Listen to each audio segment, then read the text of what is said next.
A pleasure to meet y'all at last, and today we are at Super Foam Flying, here for this season of HJN.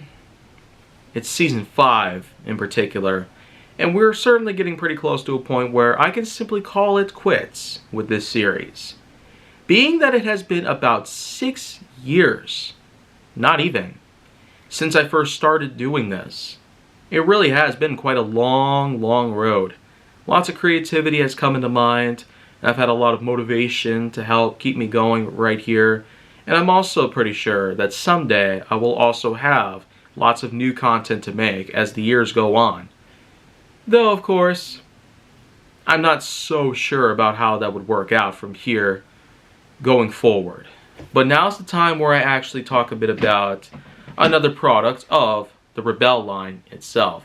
Here we have ourselves a Hammershot reskin, or I could say it's a partial Hammershot reskin, because the 4Victory, well, as its name sort of implies, has 4 barrels arranged like a diamond pattern. 4 darts can be fitted in here.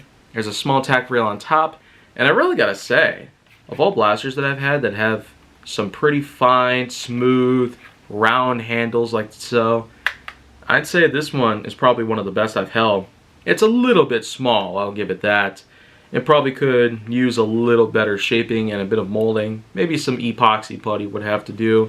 And hammer action is also, it's a little tough. The spring is a bit strong in any way.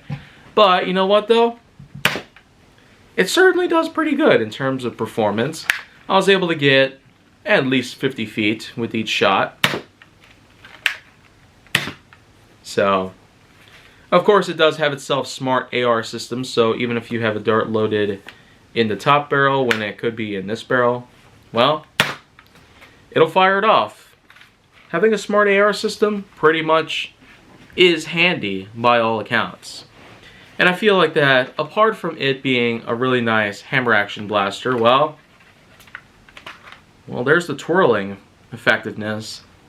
And it's certainly riddled with a lot of caution labels, if you can read on this side. I'd have to hold it at the right light for you to get a perfect angle of it. And on the other side, well, it's riddled with a lot of decals, including the official Rebel logo. I really love the color scheme that they put here in the Secrets and Spies series of the Rebel line, especially when they use hot pink, orange, purple, blue, lavender, white, and black for the most part.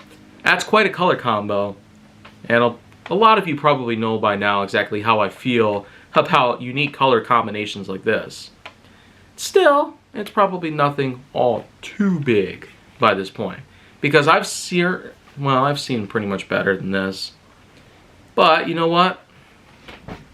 To summarize, the 4Victory certainly does better than a bunch of the Rebel line blasters that I have played with, have tested, have reviewed, overviewed, etc., etc.